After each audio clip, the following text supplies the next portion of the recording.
Chapter 10 of Against the Grain. Recording in the Public Domain. Against the Grain by Joris, Karl, Huysmans. Translated by John Howard. Chapter 10. During the course of this malady which attacks impoverished races, sudden calms succeed an attack. Strangely enough, Des Esseintes awoke one morning recovered. No longer was he tormented by the throbbing of his neck or by his racking cough. Instead, he had an ineffable sensation of contentment, a lightness of mind in which thought was sparklingly clear, turning from a turbid, opaque green color to a liquid iridescence, magical with tender rainbow tints. This lasted several days. Then hallucinations of odor suddenly appeared. His room was aromatic with the fragrance of frangipane. He tried to ascertain if a bottle were not uncorked. No, not a bottle was to be found in the room, and he passed into his study and thence to the kitchen. Still the odor persisted. Des Esseintes rang for his servant and asked if he smelled anything. The domestic sniffed the air and declared he could not detect any perfume. There was no doubt about it. His nervous attacks had returned again, under the appearance of a new illusion of the senses. Fatigued by the tenacity of this imaginary aroma, he resolved to steep himself in real perfumes, hoping that this homeopathic treatment would cure him or would at least drown the persistent odor. He betook himself to his dressing room. There, near an old baptistery which he used as a wash basin, under a long mirror of forged iron, which, like the edge of a well silvered by the moon, confined the green dull surface of the mirror, were bottles of every conceivable size and form, placed on ivory shelves. He set them on the table and divided them into two series, one of the simple perfumes, pure extracts or spirits, the other of compound perfumes designated under the generic term of bouquets. He sank into an easy chair and meditated. He had long been skilled in the science of smell. He believed that this sense could give one delights equal to those of hearing and sight, each sense being susceptible, if naturally keen and if properly cultivated, to new impressions which it could intensify, coordinate, and compose into that unity which constitutes a creative work.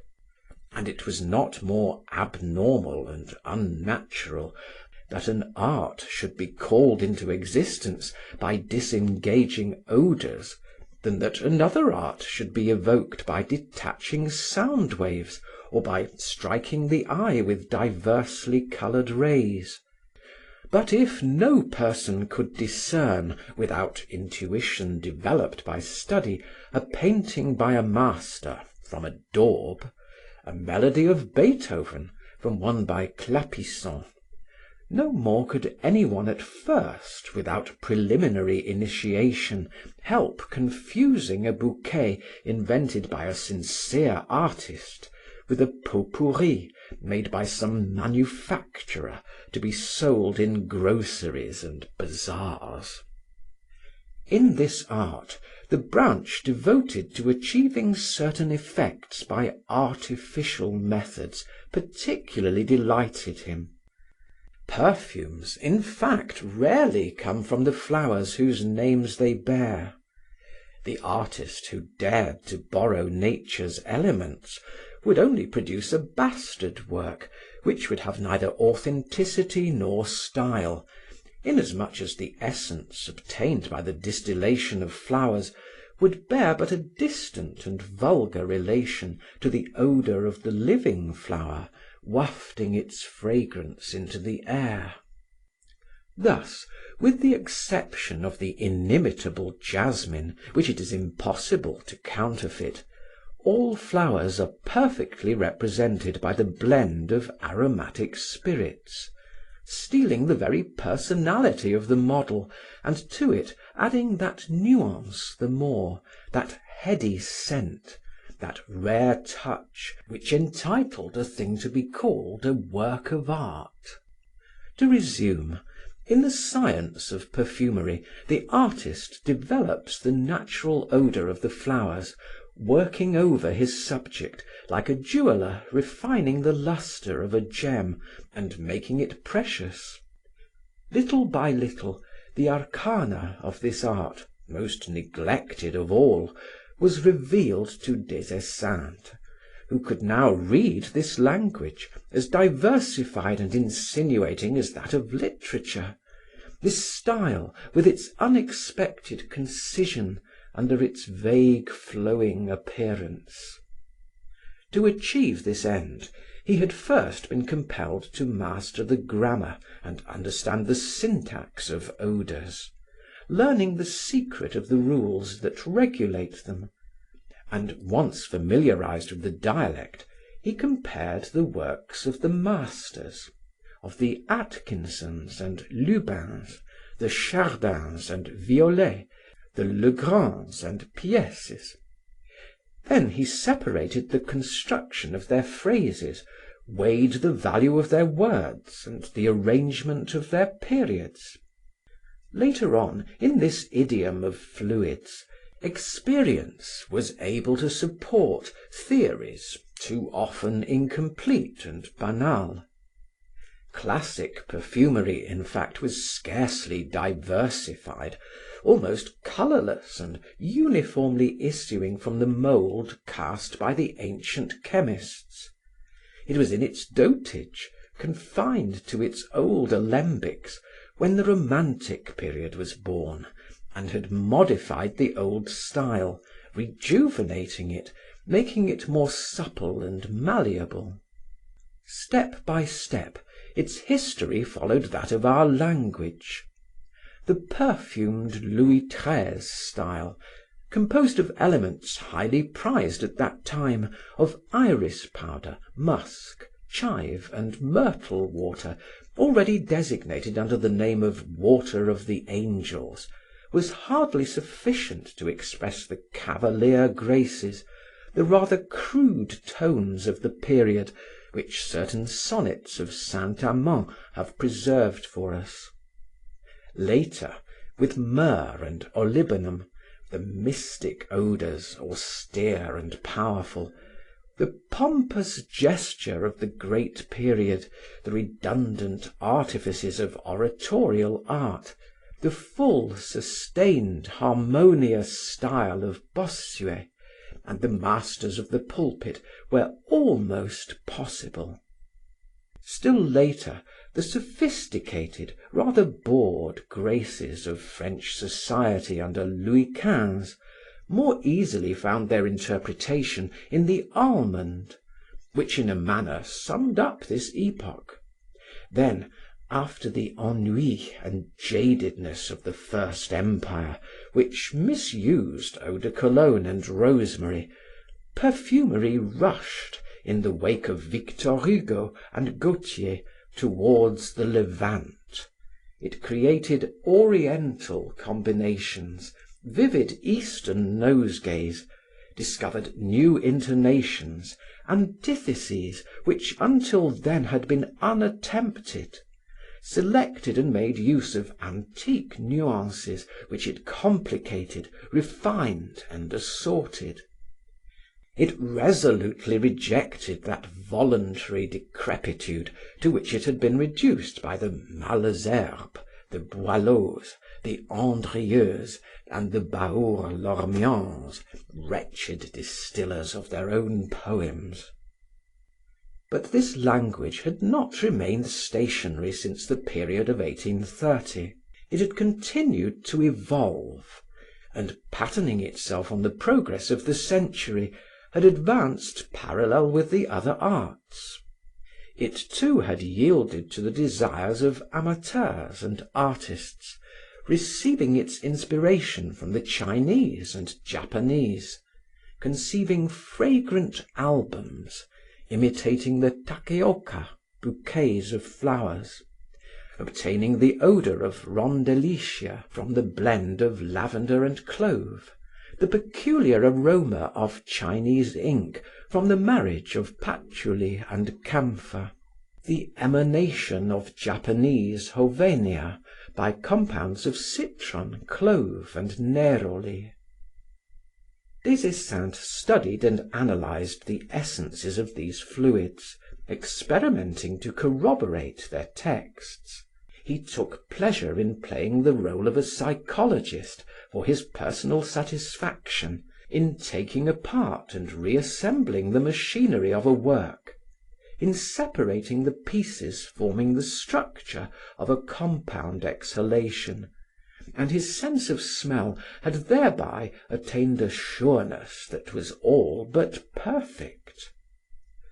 Just as a wine merchant has only to smell a drop of wine to recognize the grape, as a hop dealer determines the exact value of hops by sniffing a bag, as a Chinese trader can immediately tell the origin of the teas he smells, knowing in what farms of what mountains, in what Buddhistic convents it was cultivated, the very time when its leaves were gathered, the state and the degree of torrefaction, the effect upon it of its proximity to the plum tree and other flowers, to all those perfumes which change its essence, adding to it an unexpected touch and introducing into its dryish flavour a hint of distant fresh flowers.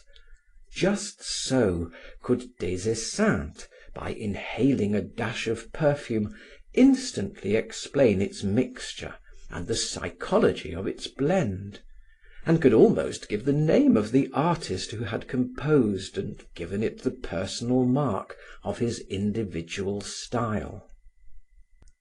Naturally, he had a collection of all the products used by perfumers. He even had the real Mecca balm, that rare balm cultivated only in certain parts of Arabia Petraea, and under the monopoly of the ruler.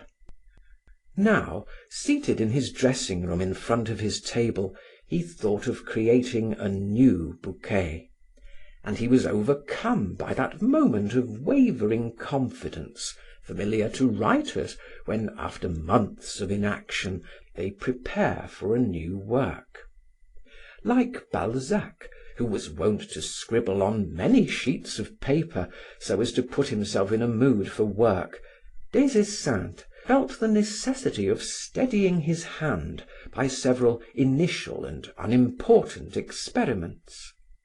Desiring to create heliotrope, he took down bottles of vanilla and almond, and then changed his idea and decided to experiment with sweet peas.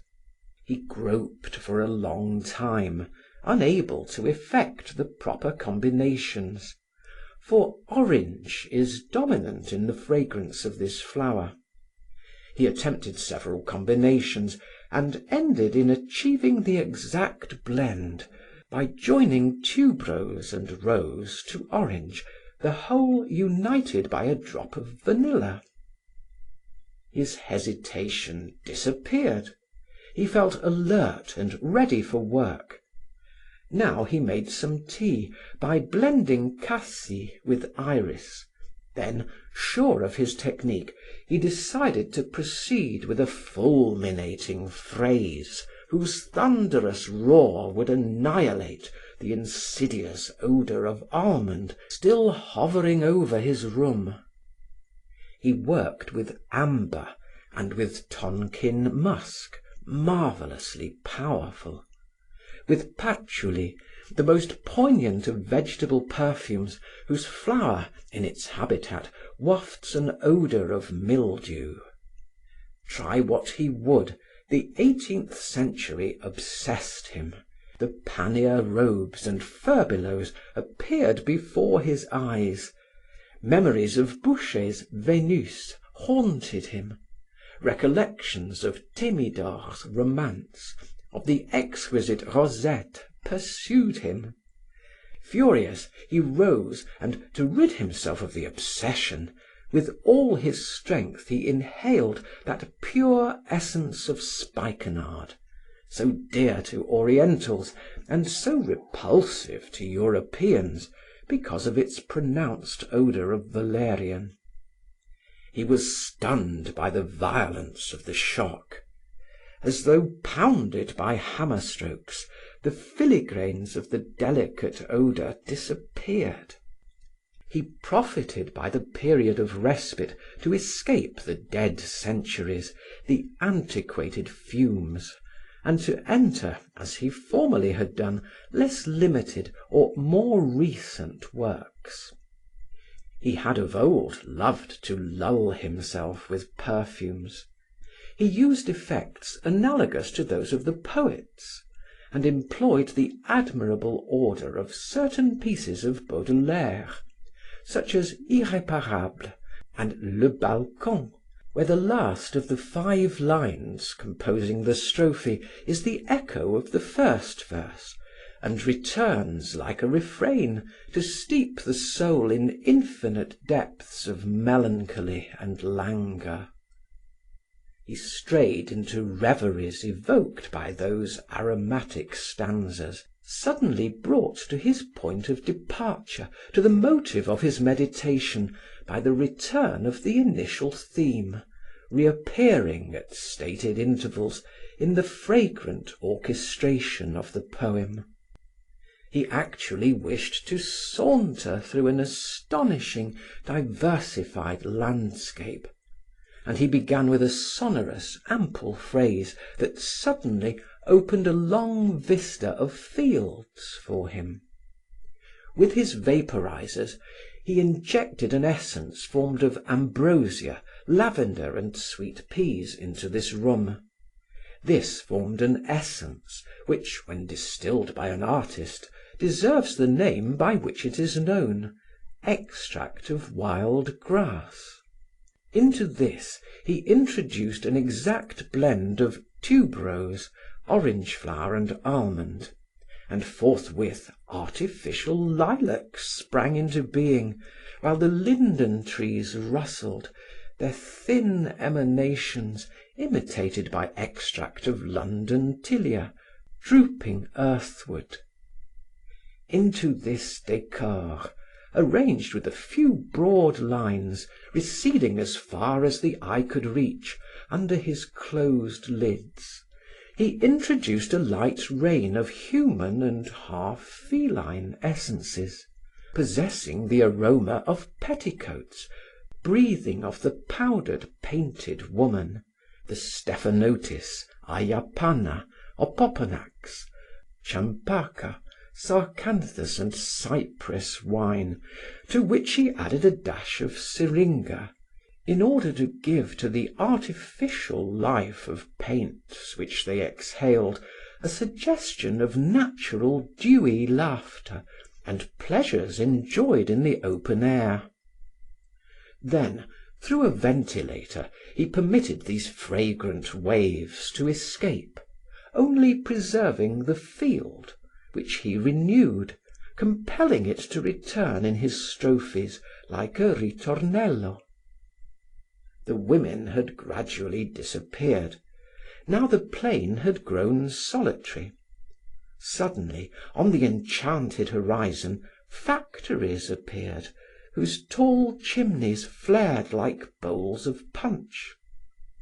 The odour of factories and of chemical products now passed with the breeze, which was simulated by means of fans.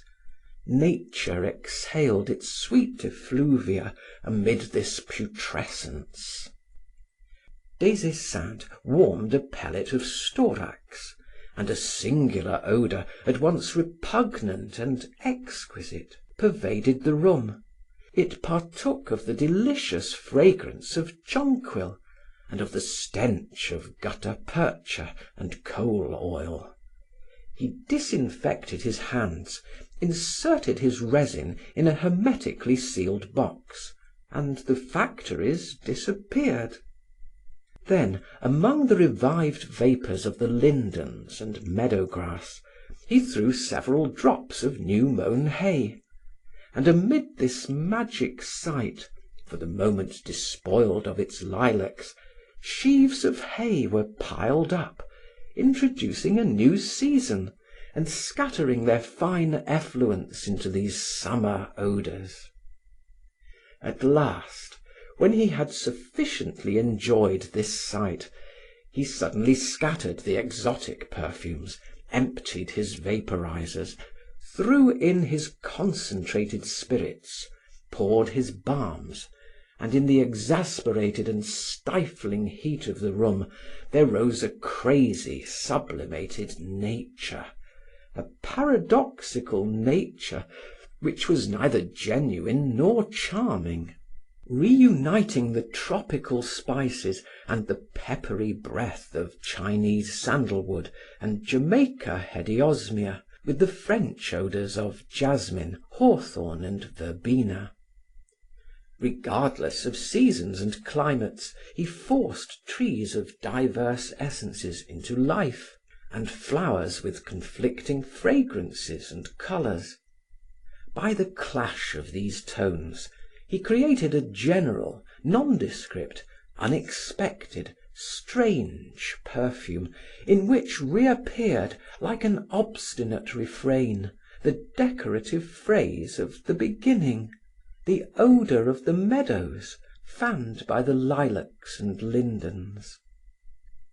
Suddenly a poignant pain seized him.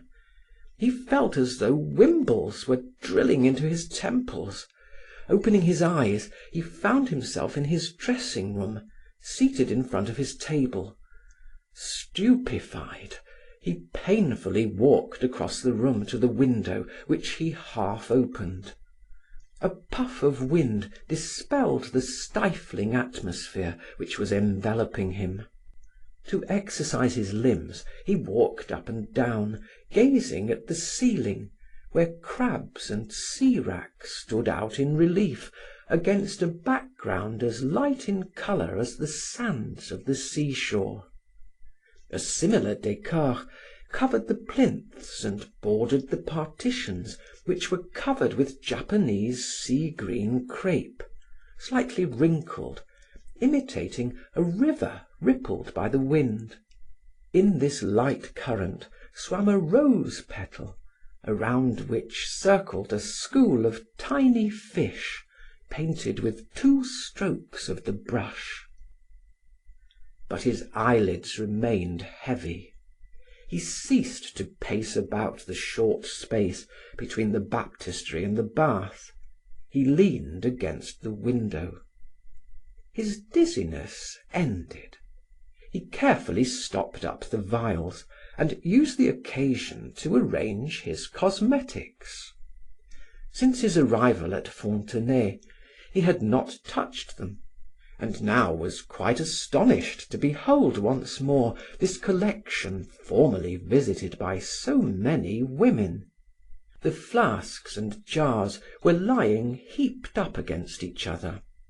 Here a porcelain box contained a marvelous white cream, which, when applied on the cheeks, turns to a tender rose color under the action of the air, to such a true flesh color that it procures the very illusion of a skin touched with blood. There, lacquer objects encrusted with mother of pearl enclosed Japanese gold and Athenian green, the color of the cantharis wing, gold and green, which changed to deep purple when wetted. There were jars filled with filbert paste, the serkis of the harem, emulsions of lilies, lotions of strawberry water and elders for the complexion, and tiny bottles filled with solutions of Chinese ink and rose water for the eyes. There were tweezers, scissors, rouge and powder puffs, files and beauty patches. He handled this collection, formerly bought to please a mistress who swooned under the influence of certain aromatics and balms, a nervous, unbalanced woman who loved to steep the nipples of her breasts in perfumes, but who never really experienced a delicious and overwhelming ecstasy, save when her head was scraped with a comb, or when she could inhale, amid caresses, the odor of perspiration, or the plaster of unfinished houses on rainy days, or of dust splashed by huge drops of rain during summer storms. He mused over these memories, and one afternoon spent at Pantin, through idleness and curiosity, in company with this woman at the home of one of her sisters, returned to him, stirring in him a forgotten world of old ideas and perfumes. While the two women prattled and displayed their gowns, he had drawn near the window and had seen, through the dusty panes, the muddy street sprawling before him, and had heard the repeated sounds of galoshes over the puddles of the pavement.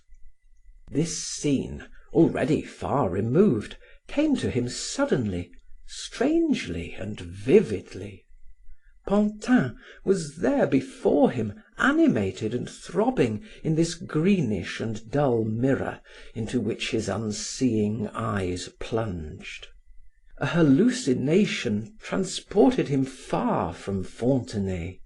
Besides reflecting the street, the mirror brought back thoughts it had once been instrumental in evoking, and plunged in reverie, he repeated to himself this ingenious, sad and comforting composition he had formerly written upon returning to Paris. Yes, the season of downpours is come. Now behold waterspouts vomiting as they rush over the pavements, and rubbish marinates in puddles that fill the holes scooped out of the macadam. Under a lowering sky, in the damp air, the walls of houses have black perspiration, and their air holes are fetid. The loathsomeness of existence increases, and melancholy overwhelms one. The seeds of vileness which each person harbors in his soul sprout. The craving for vile debaucheries seizes austere people, and base desires grow rampant in the brains of respectable men. And yet I warm myself here before a cheerful fire. From a basket of blossoming flowers comes the aroma of balsamic benzoin, geranium, and the hall-flowered bent grass which permeates the room. In the very month of November, at Pantin, in the Rue de Paris, springtime persists.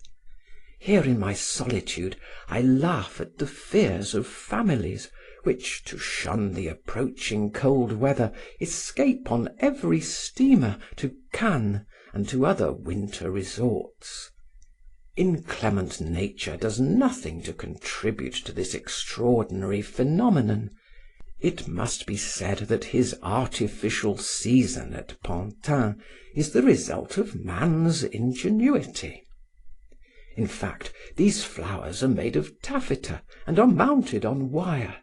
The springtime odor filters through the window joints exhaled from the neighboring factories, from the perfumeries of Pinault and St. James. For the workmen exhausted by the hard labors of the plants, for the young employees who too often are fathers, the illusion of a little healthy air is possible, thanks to these manufacturers. So, from this fabulous subterfuge of a country, can an intelligent cure arise?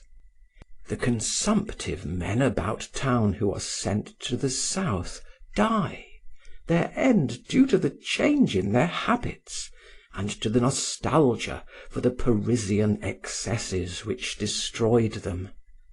Here, under an artificial climate, libertine memories will reappear, the languishing feminine emanations evaporated by the factories.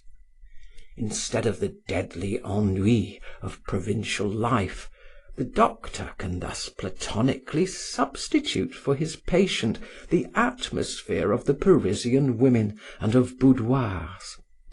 Most often, all that is necessary to effect the cure is for the subject to have a somewhat fertile imagination. Since nowadays nothing genuine exists, since the wine one drinks and the liberty one boldly proclaims are laughable and a sham, since it really needs a healthy dose of good will to believe that the governing classes are respectable, and that the lower classes are worthy of being assisted or pitied, it seems to me, concluded Des Esseintes, to be neither ridiculous nor senseless to ask of my fellow men a quantity of illusion barely equivalent to what they spend daily in idiotic ends, so as to be able to convince themselves that the town of Pantin is an artificial Nice or a Menton.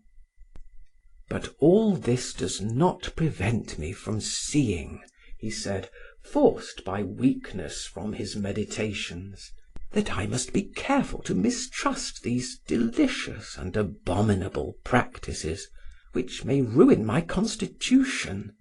He sighed. Well, well, more pleasures to moderate, more precautions to be taken. And he passed into his study, hoping the more easily to escape the spell of these perfumes. He opened the window wide, glad to be able to breathe the air, but it suddenly seemed to him that the breeze brought in a vague tide of bergamot with which jasmine and rose water were blent. Agitated, he asked himself whether he was not really under the yoke of one of those possessions exercised in the Middle Ages. The odor changed and was transformed, but it persisted. A faint sense of tincture of tolu, of balm of Peru and of saffron, united by several drams of amber and musk, now issued from the sleeping village, and suddenly the metamorphosis was effected. These scattered elements were blent, and once more the frangipane spread from the valley of Fontenay as far as the fort, assailing his exhausted nostrils, once more shattering his helpless nerves, and throwing him into such a prostration that he fell unconscious on the window-sill. End of chapter 10. Recording by Martin Geeson in Hazelmere, Surrey.